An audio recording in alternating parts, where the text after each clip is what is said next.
Well, today we have somebody, we have Jennifer Wallace speaking for Habitat for Humanity, and she's been the director of that since 2009. Yes. And the other person is Nils Peterson, that's been the executive director of the Moscow, good. I'm one of these people that doesn't go off script at all, can't. Moscow Affordable Housing Trust, and he's been the executive director for 10 years. And we're hoping, and I'm sure we'll hear about the work that they've been doing, maybe about some of their past work and what they're doing now, and hopefully also their future work. And we are gonna have a 10-minute, well, we'll probably stop them about 10 to 1 and have questions from the audience. Or maybe 15 to 1 would be better. Or even sure. 20 to 1. My 15 guess to is, 1? yeah, we won't talk that long. Yeah, so when they're done talking anyway, Yeah. then we'll have a question and answer period, and we go till 1, so we'll try to let everybody go at 1. So, thank Okay. you. Thanks, I'm glad you're all here. We're going to do something we've never done before, which is always makes it more fun. We said we would talk about 2 different strategies. We each solve the same problems. We each solve them differently. And the first point that we wanted to talk about, that we said in our little blurb, was why we think affordable home ownership is important. And the way, this is a 2-slide PowerPoint deck. You're almost halfway through. We got some words. We're gonna riff off the words. Then we'll change the slide and riff off some more words. Yeah. Do you want to start? No, you go ahead. Okay. You got the microphone. Go ahead and start. All right. I'll jump in. I really think that access to home is a social justice issue. And it's such a political football in so many respects. Home ownership is a piece of that. It's not all of it, obviously. Safe and secure housing of any form is important. I think about housing as healthcare in terms of health issues avoided. It's not truly preventative, but a stable, safe environment to live in provides a backstop. I think each of us, and maybe some of you in your work, encounter folks whose housing is inferior in one or a number of ways, too expensive, too low quality, etc. And you see how that ripples out into their life in other ways. I'll skip a couple of those and talk about the thing that I've been in conversations most recently about recruiting and retaining employees. We are, I think, on the cusp of it, but you can go to communities around Idaho, Sun Valley. The school district had 23 vacant positions it could not fill. It could hire people all it wanted. They would say, I can't live closer than Twin Falls, and I'm not going to do that. Can't afford housing. Riggins, I was talking to a city council member in Riggins. We have 2 homeless teachers in our school district. I said, shocking, but not surprising. They live in RVs and they move up and down the valley to the various campgrounds, but they cannot find and afford housing. And these are people we want in our community, right? They are full-time jobs with benefits, and they're not being able to find housing. So right now it's in the more resorty communities, but I think it's headed to the Palouse as well, that we're gonna find people who just cannot find the housing that they need, which means our employers can't find the employees that they need, which means that we as citizens can't patronize the businesses and institutions that we want to patronize because the employees aren't there. So I really think about this as an employee retention and recruitment thing. And then the last story that I think we'll talk about in our different ways is homeowner wealth building. It's been the historic building block that many families have used to build wealth. And that is wonderful for them, and it's a challenge for the new buyer. I was talking to a woman yesterday. 9 years ago, it was great. I could buy my house, my husband and I, on our wages. Now, it's gone up 4 times in value, and we could not buy our own house on our own wages. So the affordability piece is the flip side of the wealth building piece. You want to make a few comments about those topics? Sure. I think both Nils and I could talk a long time about all of these topics. I'll start with the wealth building and just add my 2 cents there.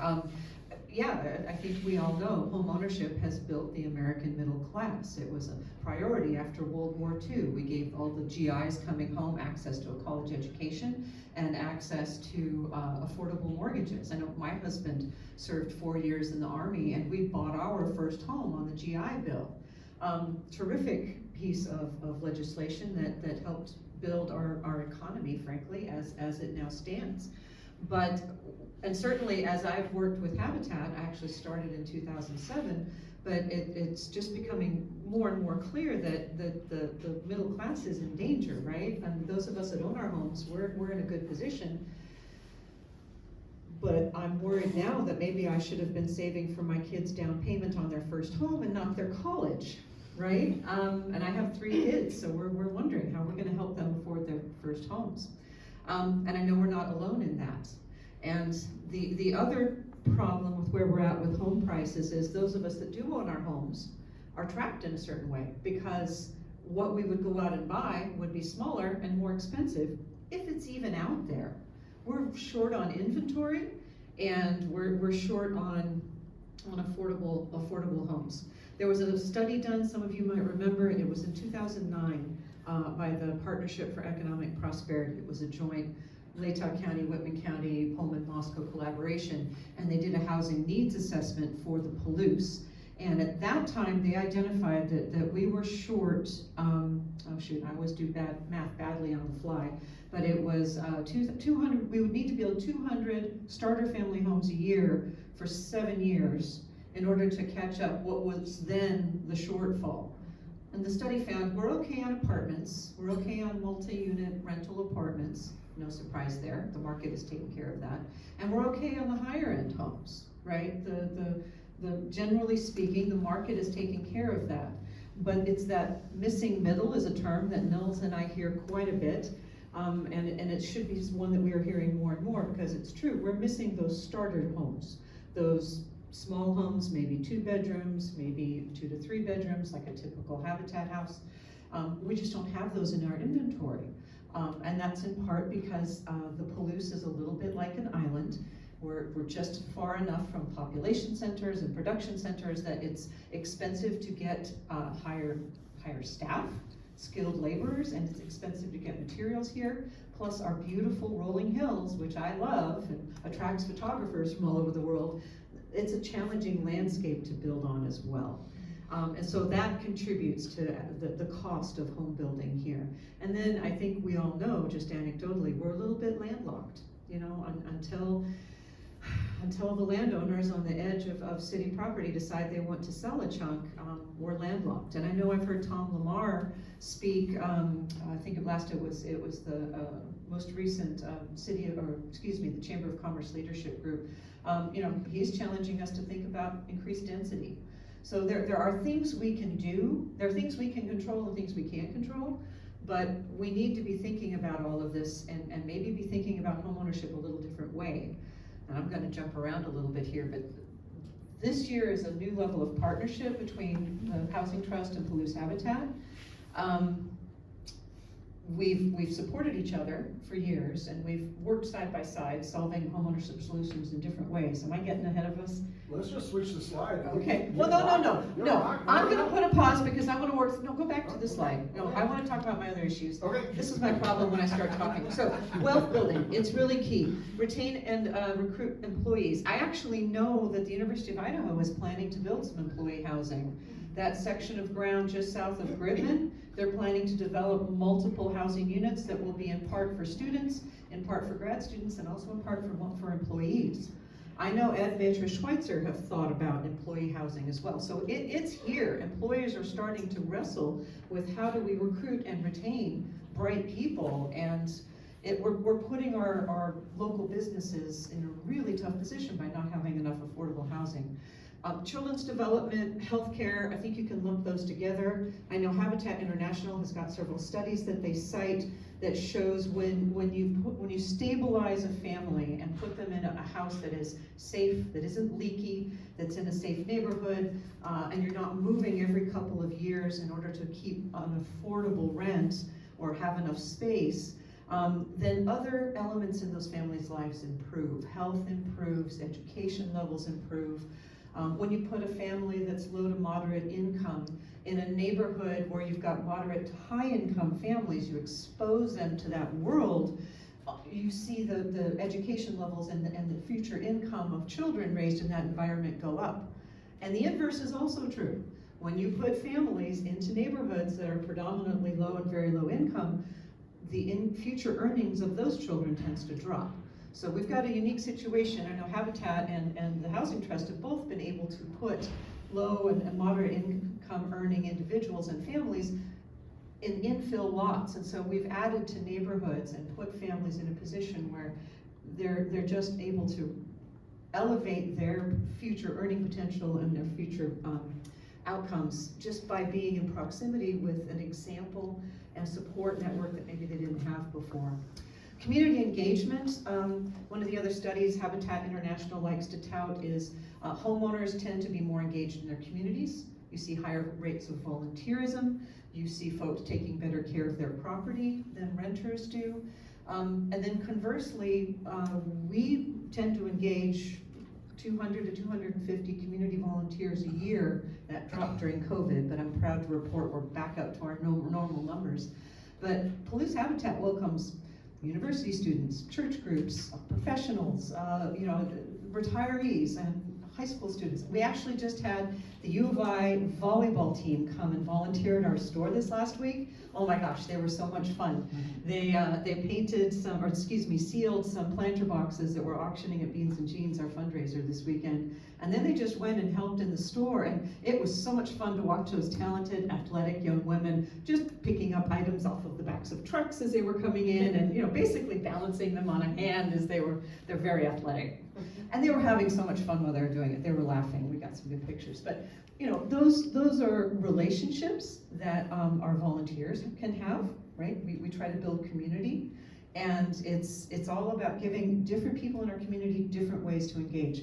Folks who are new to an area will look for ways to get to know people, and they're of course going to look for groups like the League of Women Voters, but they also look for places to volunteer. And so the Habitat Build site appeals to some, the Habitat store appeals to others, and we like to be able to offer that as well. And for our homeowners, for them to be able to work alongside the mayor of the community that they're going to be living in, that's an opportunity for relationship that they wouldn't necessarily have had before. So building community is a big part of what we do.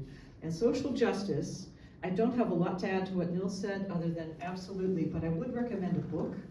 I just read it last year. Habitat Washington State had us all read it as part of a book club. It's called The Sum of Us by Heather McGee. And the chapter on housing and the cost to us all of having the legacy of redlining and other unfair housing practices and what that has cost us as a society and as a community, socially, economically. It was a fabulous read. And she goes into a lot of different areas.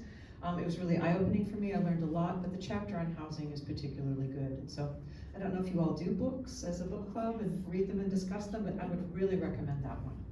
The Sum of Us. The Sum of Us by Heather McGee. Yeah. Okay, we can go to the next slide now. You want to do it? Sure. I'll start, sure.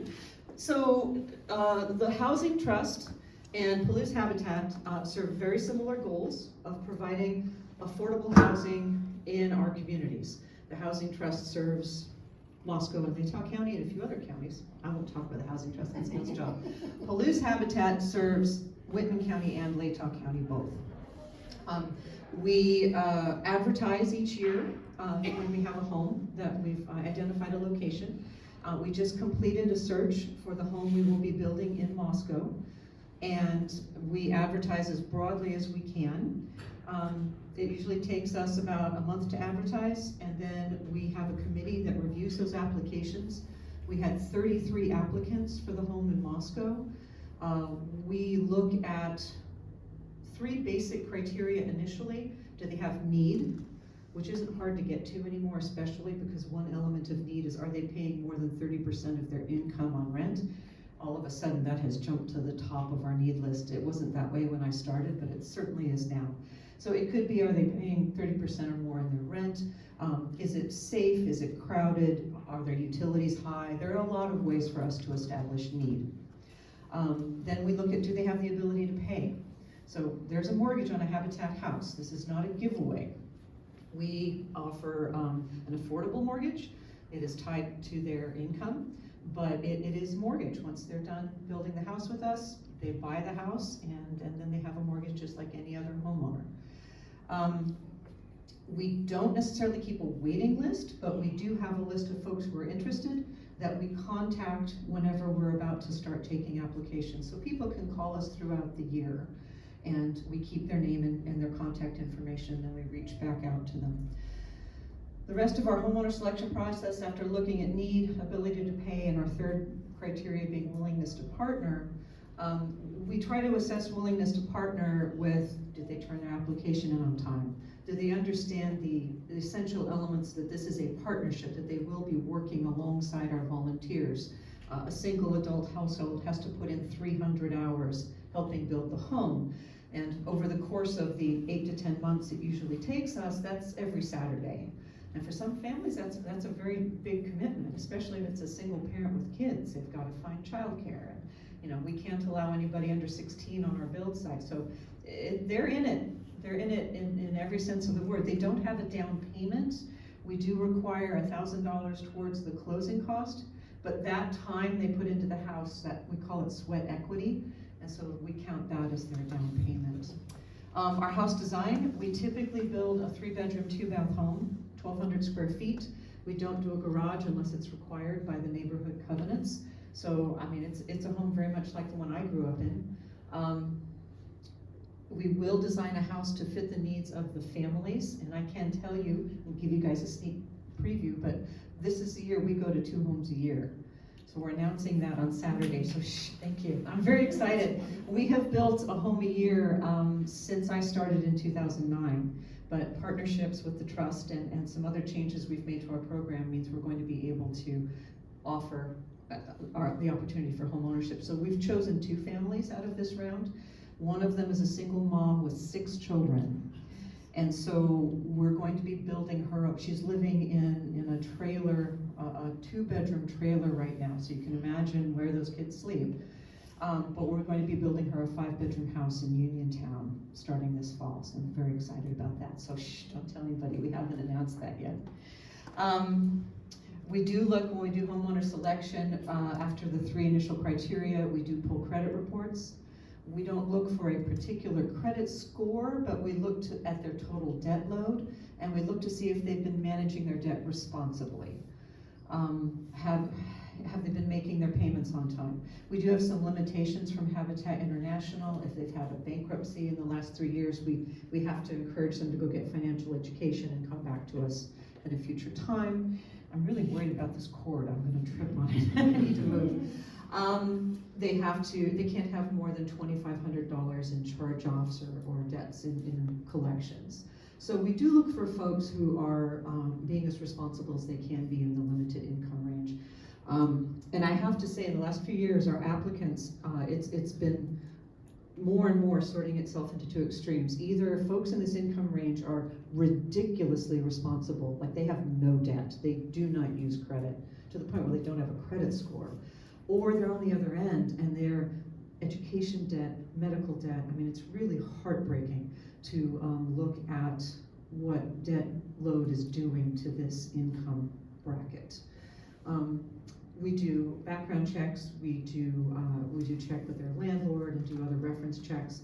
So it's a pretty involved process. It takes our committee about 2 to 3 months to go through that. We have one paid staffer who is dedicated to this program, and then our committee includes social workers, bankers, a real estate agent, and folks who are a family law lawyer, and then mortgage lenders. So we've got some pretty good heads in the room looking at these applications. We talked about volunteers. Once we picked the house, we talked about our house design. The homebuyer mortgage, traditionally, Habitat has been the banker. We've been everything, soup to nuts, from beginning to end, and we've been able to offer a 0 interest mortgage. And that has been a really wonderful blessing to be able to offer one family a year. But the problem is, under that model, we have to fundraise everything up front, which is what our fundraiser on Saturday is all about. And we've been able to keep pace, but with land prices going up and building materials going up, we have to raise everything locally. Habitat International doesn't give us any money. So it's a lot. Our home coming up this year is going to be $230,000. So we've changed our system because our goal is to help more families. We're still going to offer the Habitat mortgage in the extreme case, but what we're going to have all of our applicants do is go through an application for a third-party lender, so maybe USDA through their 502 program, or there are some credit unions and some other banks that are partnering with Habitats around the country, so that once we build the house, their mortgage won't be with Habitat, it'll be with this other banker. And that gets Habitat paid in one lump sum, and so we can turn around and start building the next home. Whereas under a Habitat mortgage, we're getting $300 a month for 30 years. And it's hard to ramp up your building production off of a system like that. So it's okay, times change, and the need is greater, and the cost is higher, and so it's okay, we're pivoting. Our sweat equity, we do require, as I mentioned, 300 hours for a single adult household. Donations, subsidy, I know Nils and I have talked about this before, so I know what he means here. We do require donations, grants. We're going to be changing that system up too. We'll be creating an opportunity for house sponsorship and other fundraising mechanisms to try to keep our homes funded so we can keep building them. We do have our volunteers, either the folks that come out once, like our volleyball team, they come out once a year. We also have a group of about 15 or 20 that we call the Codger Crew. They're mostly retarees, but not all. Nice mix of men and women. And this is just what they do. This gets back to the community we were talking about earlier. They come out almost every week when they're not traveling to go fishing or visiting the grandkids somewhere, and they're the ones that really get the house built. And so that is functionally a subsidy, right? They are donating their labor. We don't have to go hire construction laborers, and it saves us over $100,000 on every home. So go Codgers. And then maintaining affordability. So the point here is all this time and effort goes into this home, and it is affordable for this particular family. Under the old Habitat model, we had a line in our closing documents in the deeds of trust that gives us first right of refusal to buy the home back.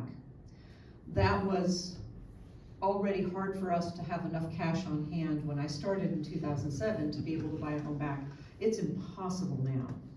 And so our homes, for all the effort and time that has gone into them, have only ever benefited one family. Because once that family grows or gets a new job and they have to sell their house, which they can do, they're a homeowner like any other homeowner, they pay us off, they sell the home, and it goes out there, and now it's just part of the regular priced market. And so we are very interested in ways that we can ensure that these homes stay permanently affordable. And I think this is a very good segue to hand it over to Nils. Thank you, Jennifer. That's great. The Housing Trust uses, I'll address all of those, and I'll say I do them different. Yeah. Every one of them. And the maintaining affordability, this is the handoff piece. The way Community Land Trust works is we sell the improvements, the house, and we retain the land.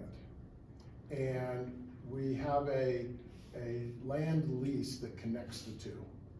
And that land lease is the strategy for maintaining affordability. It has three really important ideas in it. You gotta live in your house.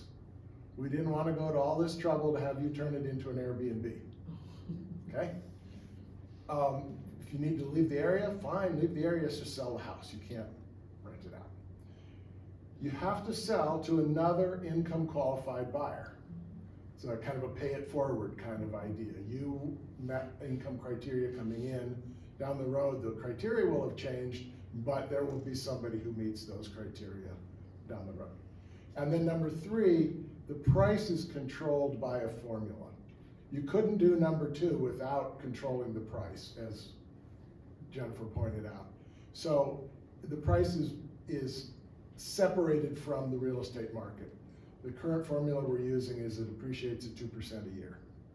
So there is a growth, there is wealth building. It's not the sort of speculative, zoomy wealth building of being in the current real estate market. In the last decade, according to HUD statistics, average incomes have risen 2.5% a year in Latah County. And average home prices, according to MLS, have risen 8.5% a year. So you can see how I could afford it with my income today, but somebody with a parallel income 10 years from now will not be able to afford the same house. So what we're trying to do is decouple the house from that speculative, let it appreciate at the rate that wages are appreciating, but not at the speculative rate. By separating the land and the house is our mechanism for doing that. And that's the exciting collaboration that we're here to share. I'll get back to the list. Is that Habitat approached the Housing Trust and said, we would like to build a house on trust land. And our answer was, you bet. We know how to do this.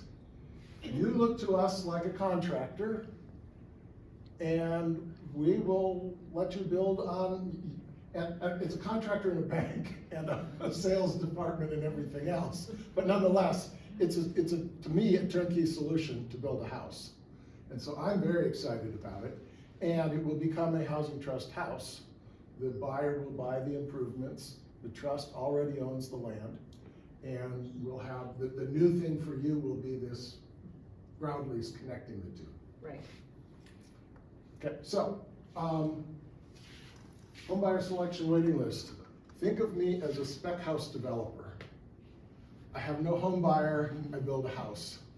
We maintain a waiting list of interested families or home buyers, and as we have something come to market, we go down our waiting list and say, I got 3 days if you want to put in an offer. Just kind of walk down the list. Right now, we have, Jennifer's excited to scale up to 2 houses. I am. Which is double. That's wonderful. I prefer to say double, it sounds better. Double, yeah. Doubling her up. We're doing 5 this year. You may have heard of our partnership with the University of Idaho College of Art and Architecture. They are doing their house number 3. The students are doing all the learning possible right now, trying to get their plans accepted by the building department. And then I have 4 that are federally funded, being built by a contractor. And so we approach this differently. Build first, find buyer later, rather than find buyer, build later. Which means that she can build a 5-bedroom house for a family of 6. I don't know who my buyer is. My buyer has to fit what I build. I've been looking at local demographics, and there's a preponderance of 1 and 2 person households here, and a preponderance of 3 and 4 bedroom houses in the inventory in Moscow. So I saw that there are lots of mismatch. And I realized the other day, I'm part of that 2-person household now. Yes. Daughter has fled. Well, actually, she's returned. You know how they do. So our 3-person household temporarily again. So we are trying an exploration of building small houses. The first U of I house was a 1-bedroom house. I think that was maybe a mistake. the next one is a 2, and the one they're working on now is a 2-bedroom house. So we design a house to fit a market, if you will. We don't use volunteers. I'm using a contractor on the 4 houses, and the U of I students are paid. They're not volunteer. We just don't have them. You have an army of people. We do. I am it. I am the half-time housing trust staff. And so volunteers becomes a huge, every once in a while a bank says, oh, we want to give you some money and then we want to go plant the trees. It's like, okay, I gotta go borrow some shovels and I'll meet you at the site. So volunteers is just not part of how we work. Our construction financing, Habitat has historically, Beans and Jeans, 3rd plug. Thank you. So you You're Saturday. counting. You only got in 2 so far. Okay. Raise their funds up front as donations. I'm using your tax dollar laundered through HUD and Idaho Housing Finance as construction financing for the 4 houses. And the U of I house, when they first approached me, I said, I cannot imagine a lender who will lend for this scheme. They found an alumnus who will loan the construction costs. It's just a sweet, sweet deal. So our very different approach to construction financing. I have to find the money first from lenders. Homebuyer mortgage, you used to be the bank, now you're moving away from it. I just say go find a lender. We're not in the lending business, we're not in the recommending lending business. We're just like other homebuyers out there. I hear people say, oh, but you can't get a loan for a land trust house because it's just the improvements and not the land, and it's weird. Fannie Mae has defined the rules for doing it, and if you do follow Fannie Mae's rules, those loans can be bought and sold like any other mortgage. So it's done, it's routine, it's just unusual on the police. Sweat equity, I have one source of federal money that requires the homeowner to do some sweat equity. It's 40 hours per name on the title. So the times this has happened, it's been a single individual as the buyer with children. And 40 hours is just a very small commitment. And what we've done is have the contractor not paint something.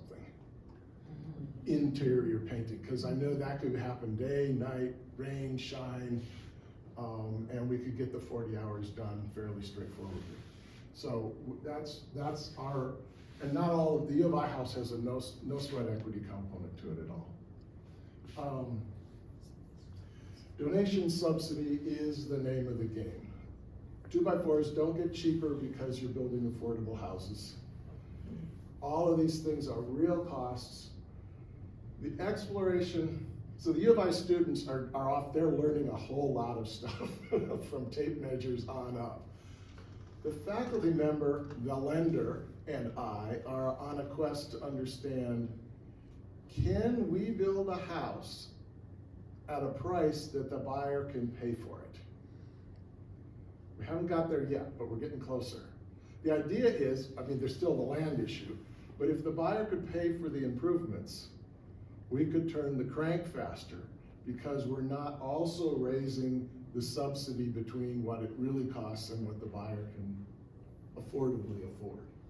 So we definitely are taking donations and looking for grants, and every house we've done so far has had a subsidy in it. We're trying to see if we can't shrink that in order to move faster. And then we've talked about the maintaining the affordability piece. Yeah. So, Do you have more you want to say? Otherwise, No. we'll open it up for questions. no, I think that's it. I had a thought and it just went out of my head.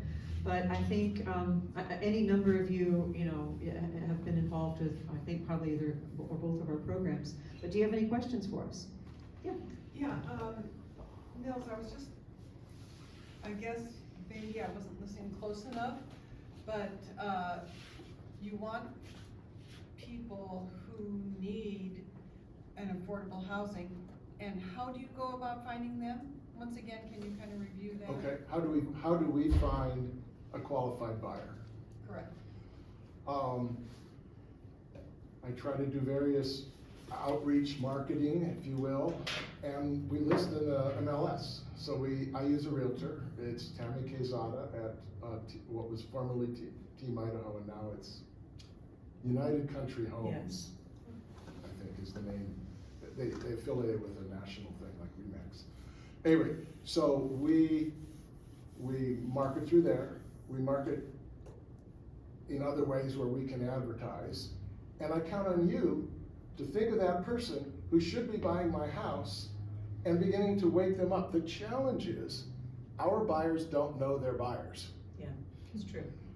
And I'm sure that's the same. And so you advertise and people say, I can't do a Habitat house. Our buyers don't know their buyers because if they open the Sunday supplement, what do they see? $400,000, $500,000, $600,000 houses. The one that I sold last year, U of I number 2, was $185,000.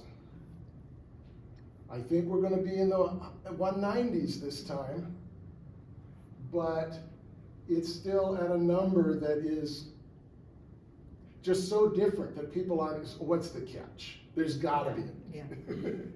Well, yeah, there is a catch. We're doing things to maintain affordability, but it is a real house, and it is really priced at that because of that, right? There is somebody jiggering the numbers to make it work, to be affordable. But does that help answer your question? I really would like people in this audience and in other audiences who say, you know, that secretary who works in my office, she'd be a candidate. So, but You know? to continue that a little bit further. Okay. You have 4 houses you're building in the affordable range, 5, yes, but the U of I house is. It'll be affordable. It'll be affordable. It's just different. It's different, yeah. Students and all. But all of those other houses are gonna be what size? How big? They're 2-bedroom, 1-bath houses. They're around 700 square feet. Yeah, we sharpen our pencils very sharp when we draw. Get very small houses. How do you prevent somebody who could have afforded a $400,000 house but wants to get by with cash for your affordable home? Because we ask to see what their income is. So need. They is have to part prove, of they it. have to prove an income, right? They have to prove an income. And the federally funded ones, more fun proving it to them. Okay, so you go through a similar process. that Right, they- but we do it on the back end rather than on you select family first because they Right. work with you. Right, and they have to be, we serve a similar income range now, up to 80% AMI. We go down as low as 30 right now, and Nils, I think, goes down to 60, 50? I would, but practically, Practically, you're closer. they're driven to the top, yeah. Where does your land come from? Good question. So far, we have purchased all of the land that we're working on. You may know it's a city block sized piece of land down by University Collision. It's up the hill above University and below the charter school. Banner Bank, I called them up, said, hey, I want a loan, need to borrow $500,000. They didn't laugh. They said, I can't do it, but my colleague in Portland will.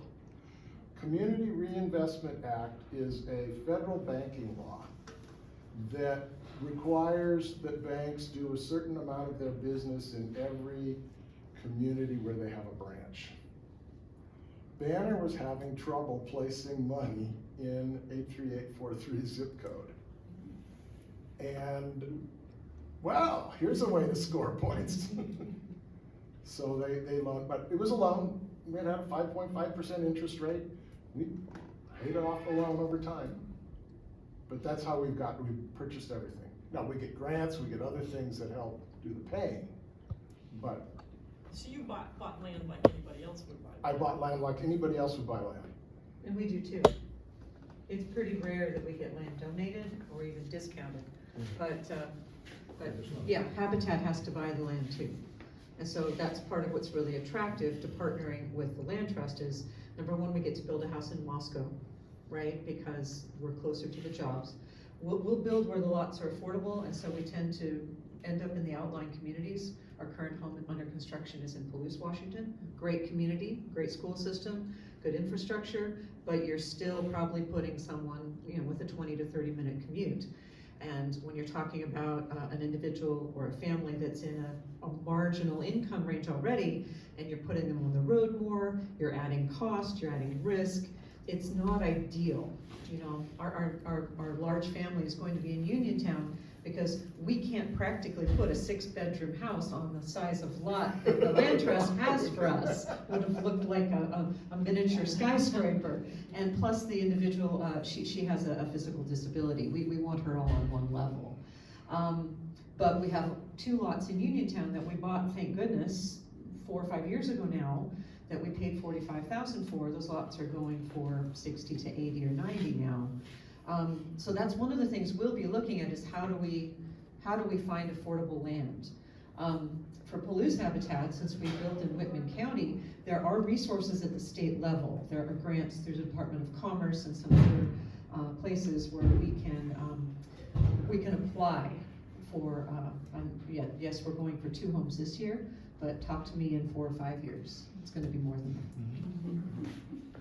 that. I just thought it was worth understanding what the incomes that we're talking about. Yes, this is helpful. These are the 2023 numbers. The new numbers will come out in June. HUD does this every year.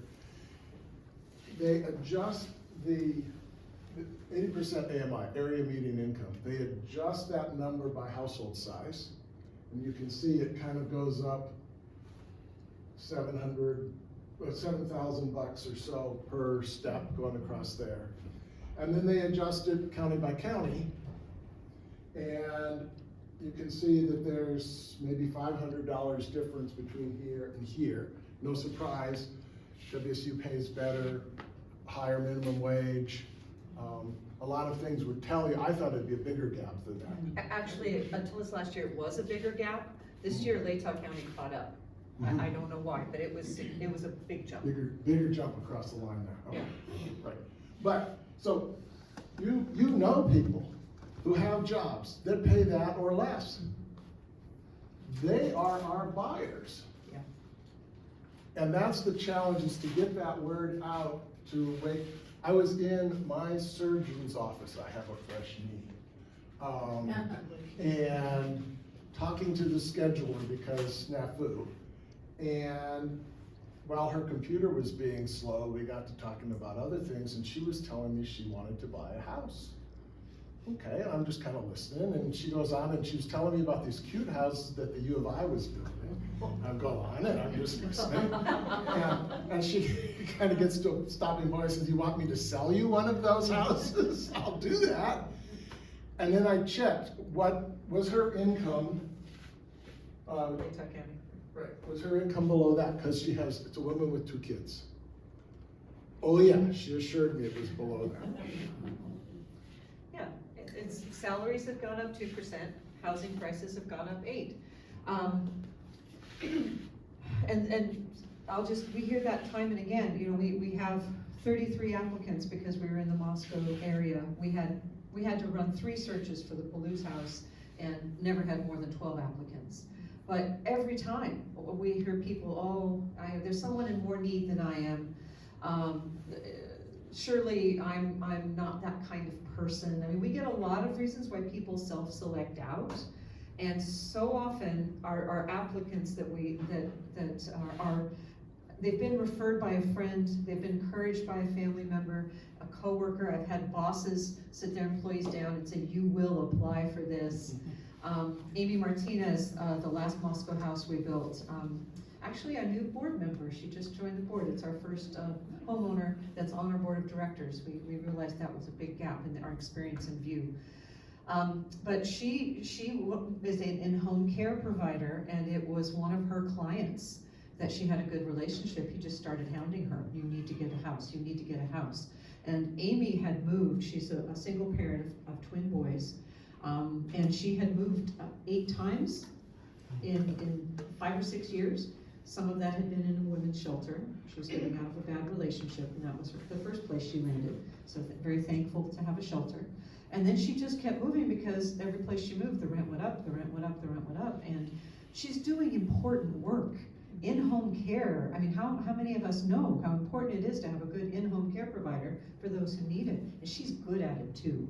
If you ever meet Amy and you get one of her hugs, you're a lucky person. But yeah, she was living in an apartment here in Moscow, and she moved into she was encouraged by her client, just to shut him up, she applied for the house, and we chose her, and so now she's a homeowner, and she knows anecdotally, because Moscow's a small community, that the rent has continued to go up, and now she's paying less in her Habitat mortgage than she would have been, and she's building equity, and she's no longer paying rent. Yes? But if there's such a need and there's so few houses, is anybody subsidizing or looking into subsidizing apartments and condos? I mean, if you're not owning the land and you're living in a small house anyhow, like I see a lot of the houses in Indian Hills, they have very little land. And I was thinking, we have a house with a big yard, which is what I really enjoy. Yes. We may as well be living in a condo or an apartment rather than living with so little earth to work on, So, I mean, subsidizing apartments or condos, having more people since there's such a need. Well, I know, I mentioned Tom Lamar is interested in seeing us get more density rather than spreading out, Right. and increasing the footprint of the city. And so I think density and condos are definitely something we should be looking at. Condos is home ownership. Apartments, there is a subsidy program called Section 8, which provides rental subsidy for folks who are low income, but the wait list for Section 8, it's underfunded. You can be a year and a half on the wait list to try to get that federal resource. The other thing is that not everybody should be, or is at a time in their life when they have, especially around here with students. Right. I know that when my husband was a student, housing prices were amazing where we were living, but we weren't ready for home ownership. He was Sure. going to go on to do a graduate work, and we were going to be moving. Sure. And I think that's probably a lot of the case in town here, where you're just not, with this two universities, a lot of people who are moving, who ultimately will not be staying here. Sure. And I think the housing study that the PEP found that we're really okay in terms of our inventory for rental needs, and we're okay on the higher end. It's the folks that are ready to make the commitment to home ownership, those houses are missing.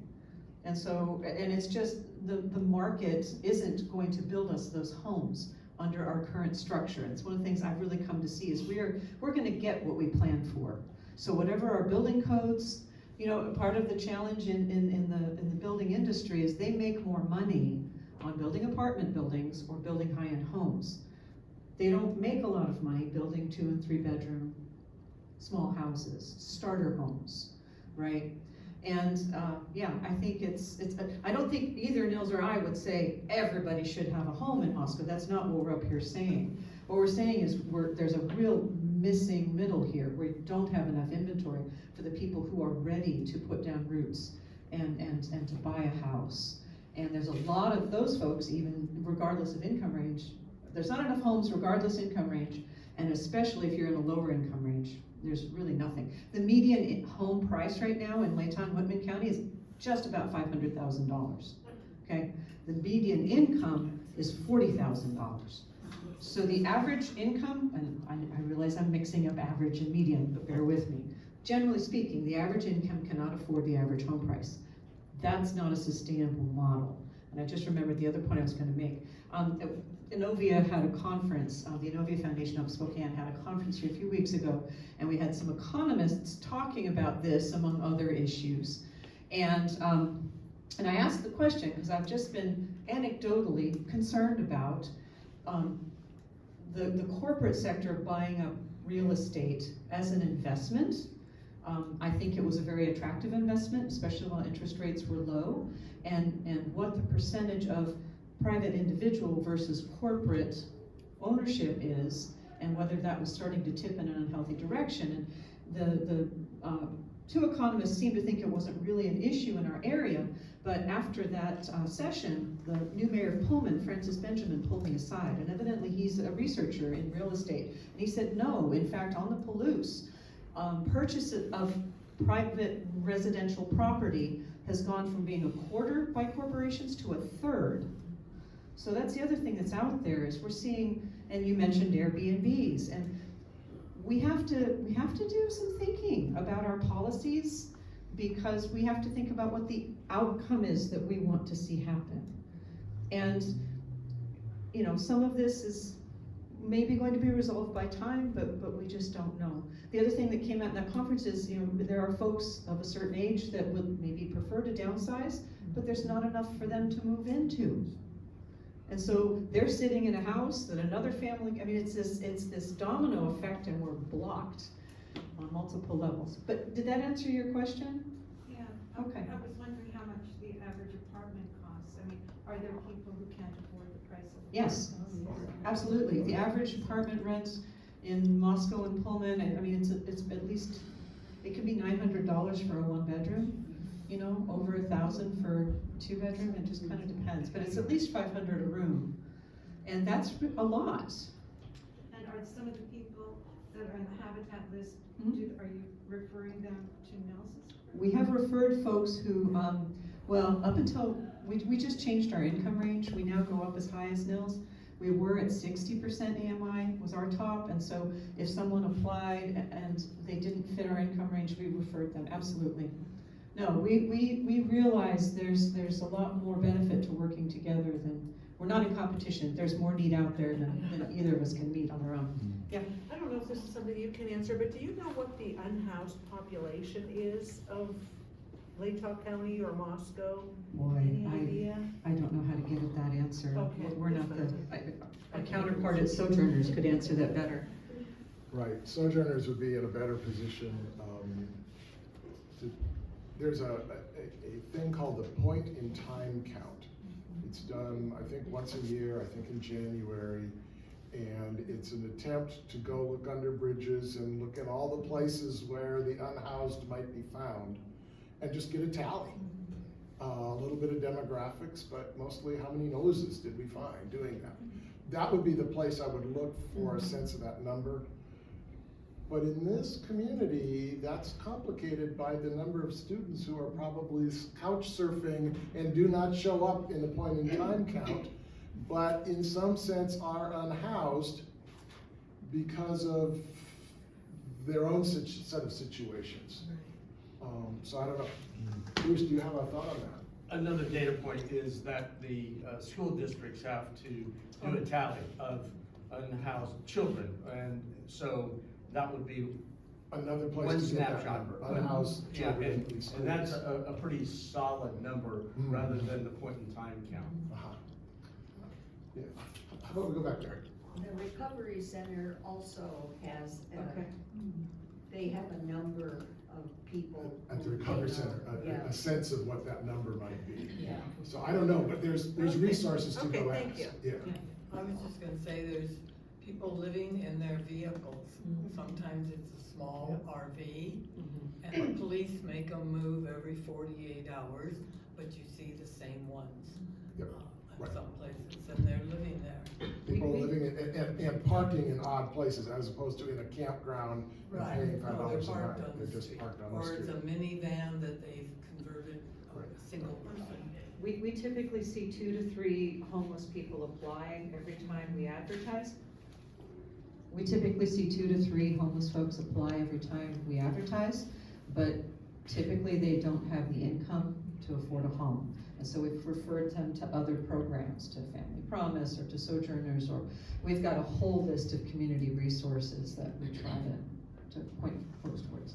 And I don't know if anybody's mentioned it yet, but since the corporations took over the trailer parks here in town, there's probably, the homelessness has gone up, right? I mean, people were barely making it at the price that they were paying, and now these new corporate prices are beyond their.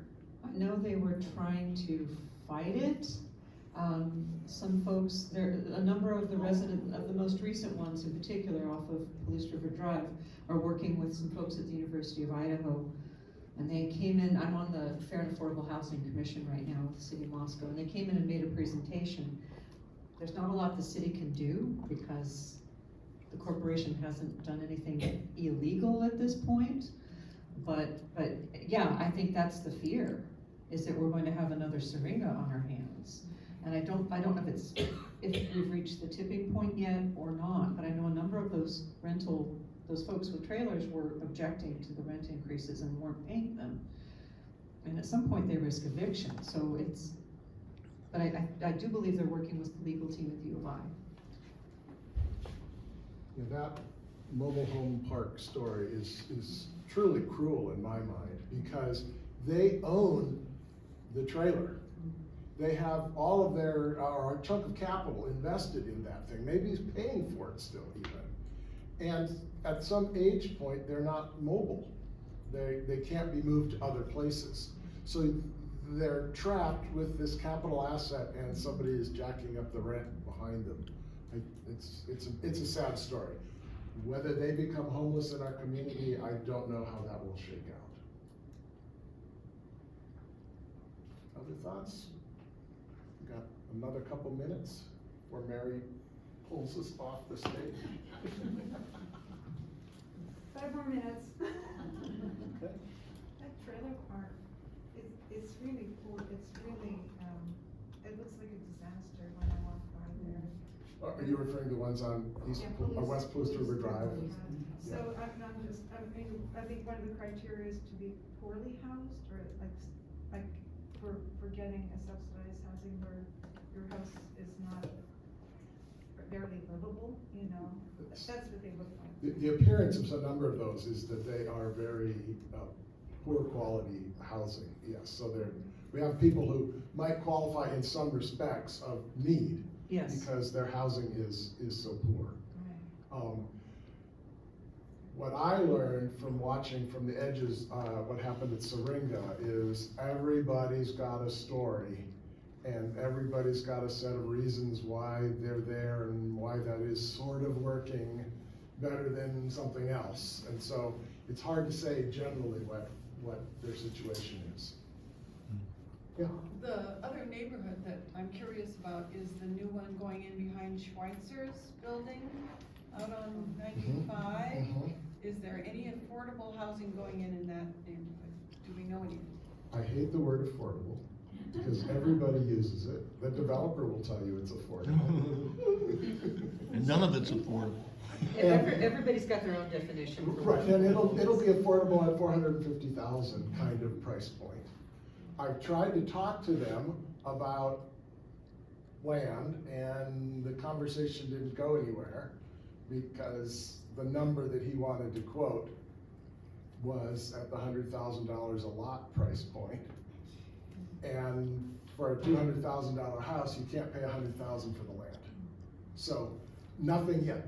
They don't seem to be doing much, and I'm waiting for him to get hungry and desperate. Yeah. Well, yeah, any follow, otherwise, thank you very much. It's been a wonderful audience. It's been great to do this. Thank you for sharing about this issue. And beans and jeans this weekend. So, hang on, I will clarify, Beans and Jeans, we might have 1 or 2 tickets available. If you really want to come and be in the room, let me know, but it is sold out. But our online auction is open through the 5 p.m. on Saturday. And last year it raised $36,000, so jump online, shop early, shop often, thank you. Thank you both so much. this is This great. was Thank you so very much. good information. Okay. So I'm gonna do a plug for next Wednesday's speaker series. It's gonna be in the evening from 5 to 6 o'clock. It's going to be at the ASUI Vandal Lounge. We're gonna have the city clerk, or the county clerk, Julie Fry, talk about election laws that are new and have recently changed in the last year. And also there'll be city council member Bryce Blankenship will be there on the panel. It'll be a 3-person panel, and someone from the D. Nichols department will come and talk about their responsibility to educate students on new voting laws. So I urge all of our league members, because the league is doing this in partnership with ASUI. And I have a wonderful senator I've been working with to set this up. She's got some free pizza coming in to lure the students, and they're putting it out on Instagram all over campus. The press release went out today for it. So I really encourage all our league members to show and be supportive of this very important getting students registered to vote, in May and November. What building is that? It's in the Commons, the new Commons. Oh, okay. Uh-huh. It's hard to get to. Yeah, On campus? on campus, So not using not the old student union, not our wonderful Pittman Center. But we do hope we have a good turnout. Thank you all for coming today. If anyone wants a little